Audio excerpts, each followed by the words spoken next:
morning, everyone. Morning started a little chilly and overcast here on Maple Lake this morning, but man, the sun's out now.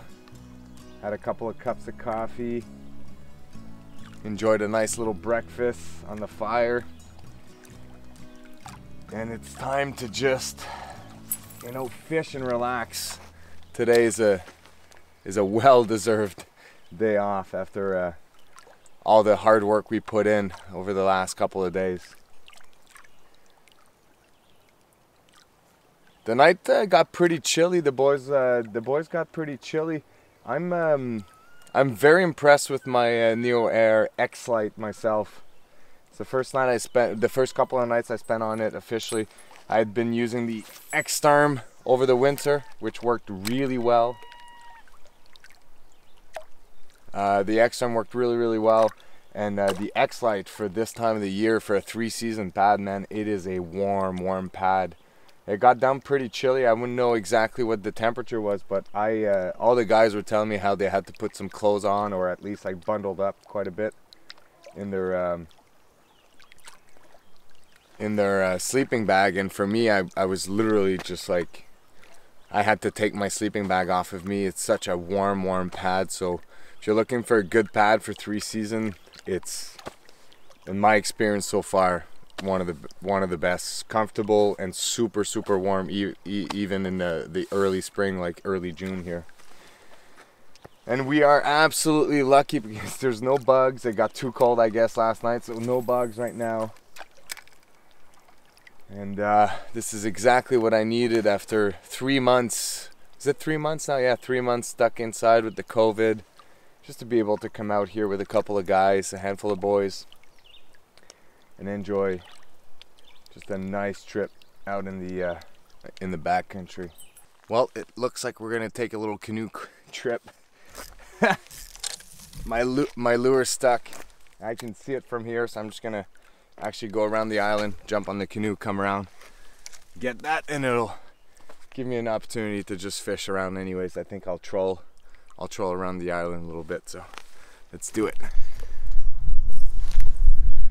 Tried some shore fishing. I got the rod unstuck. Now we're just gonna troll around the island a little bit. Basically drift with the wind. But I did bring my coffee with me. Oh, great move, Marty. Totally did not think of that. It's getting cold by the minute, but it's all good. I'm gonna try, I don't know what it's called in English, a wrap? Rapala? Wrap? We'll see. Wish me luck.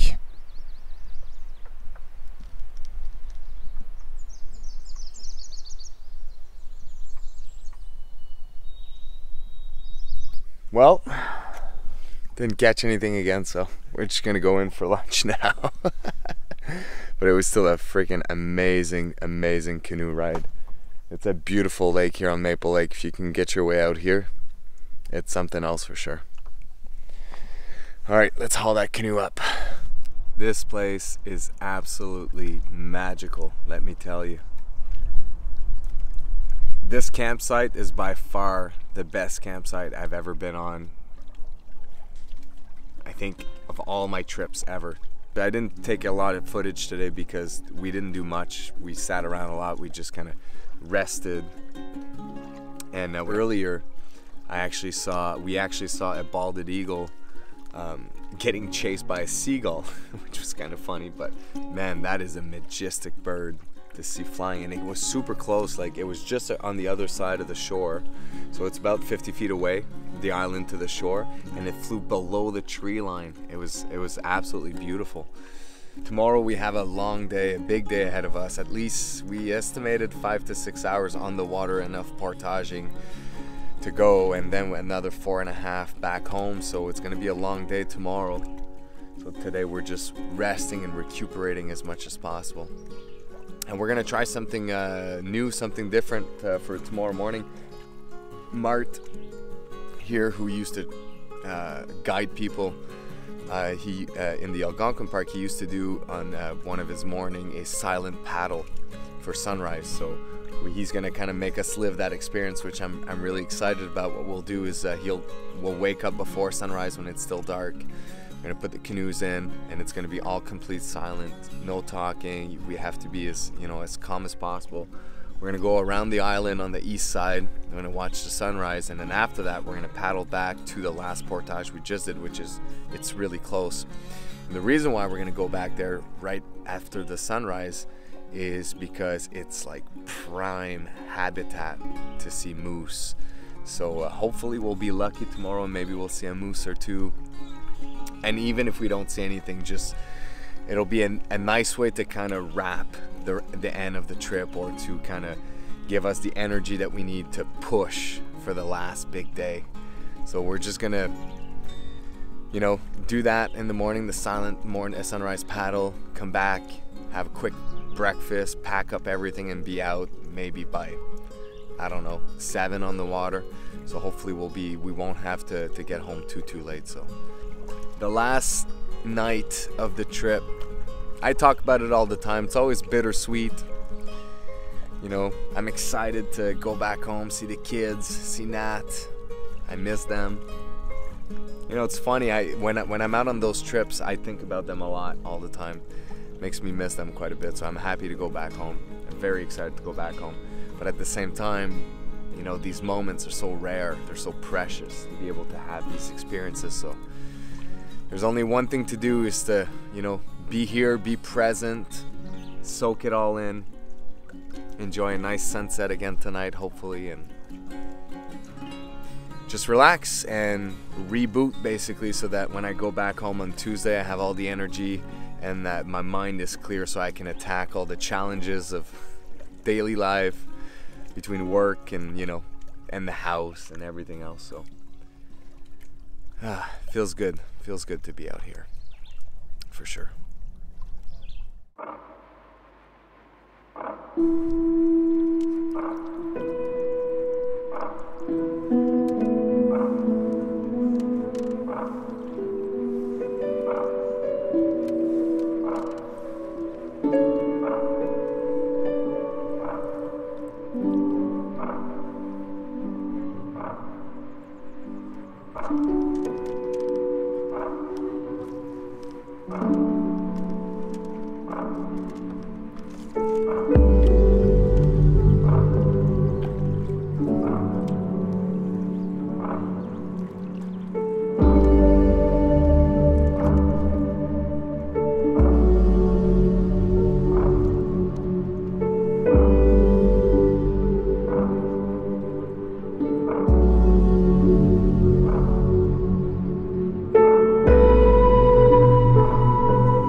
Good morning, everyone.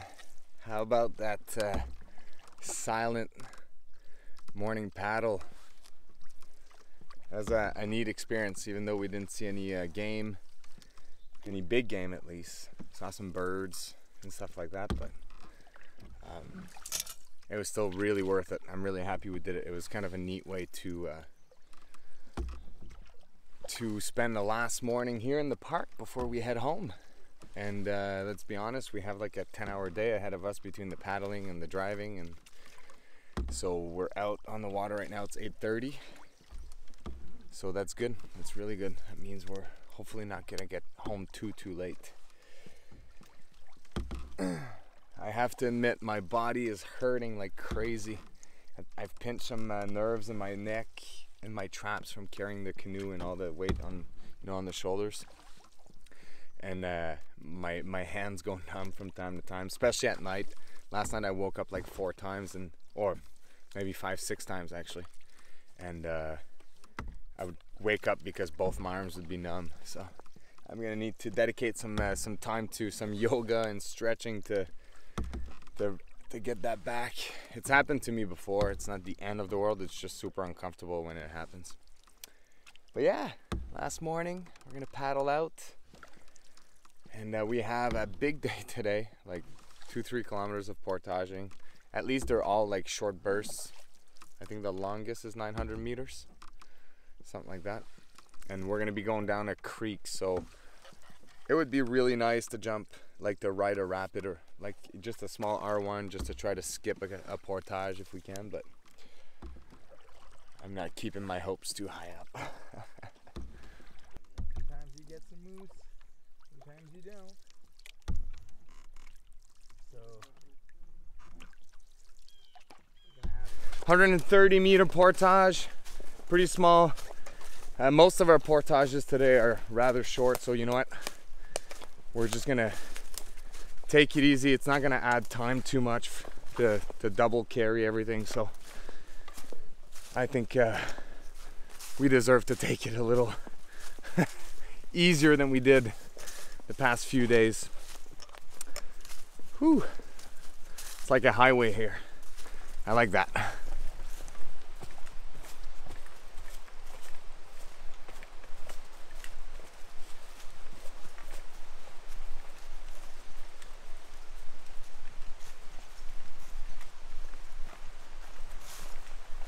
So over here we have a yellow birch. So very notifying feature is that it's got the bark that peels, but it's very different from white as the flakes are smaller, and it's of course got a yellow tint. Cool thing you can do with yellow birch is if you grab a piece of the twig and then there's a little layer inside called the cambium, and when you chew on it, tastes like spearmint. Trail snack. So over here we have a little plant called wood sorrel, and you might tell me it looks a lot like clover, and you'd be right. The main difference is that the leaflets are heart-shaped, so there's a very obvious indent in the middle here. Wood sorrel is great because it's like nature's sweet tarts. Has a very sweet and very tarty taste. Little trail snack.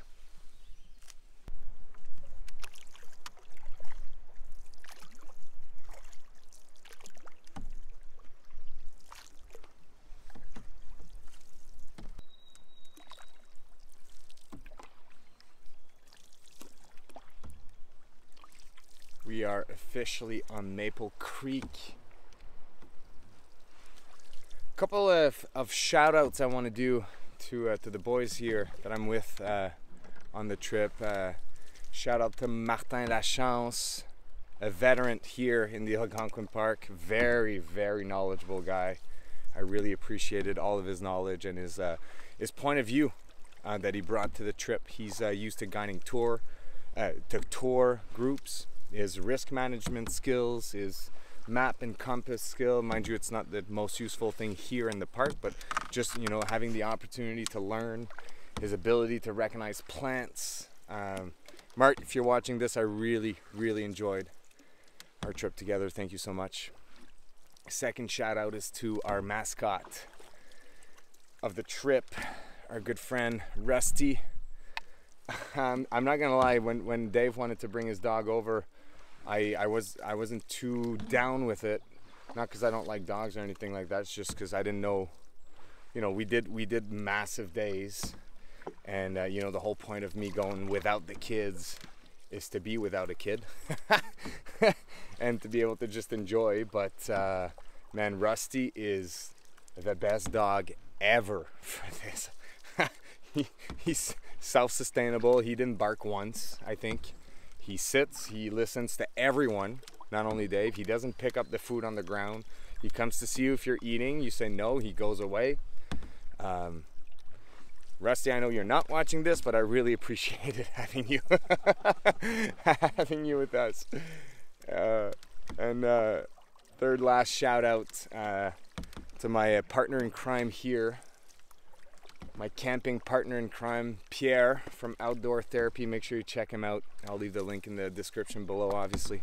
Check out his channel. He's gonna post a trip video as well, so it's always neat to kind of see the same trip from two different point of views and the different artistic ways to present the trip. as well. So Pierre from Outdoor Therapy, thank you so much, man. Always a freaking pleasure to be out here with you. And the last shout out is one of my best friend in the world, Mr. David Lefebvre. Thank you so much, man, for joining us and for coming along, for bringing Rusty. It's our first trip together in 20 years of friendship for some odd reasons. I don't know why, but it doesn't matter, because now hopefully this started a tradition and you can come along more often. We can make time for it, and it was really fun to have you along as well. So thank you so much, buddy.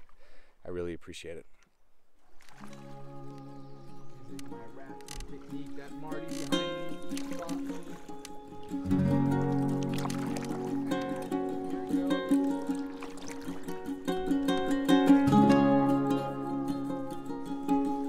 You can drink if you want.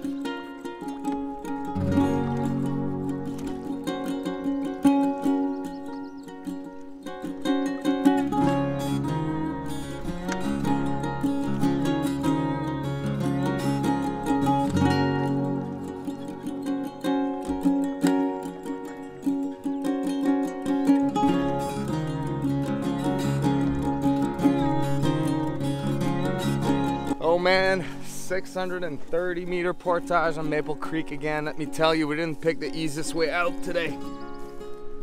But that's the price to pay to enjoy a full day off at the beautiful campsite on Maple Lake. It's all good.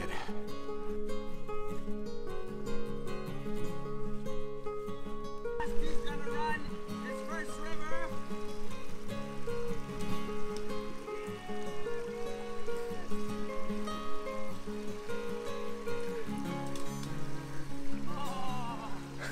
The theme of today was Maple Creek to Maple Creek.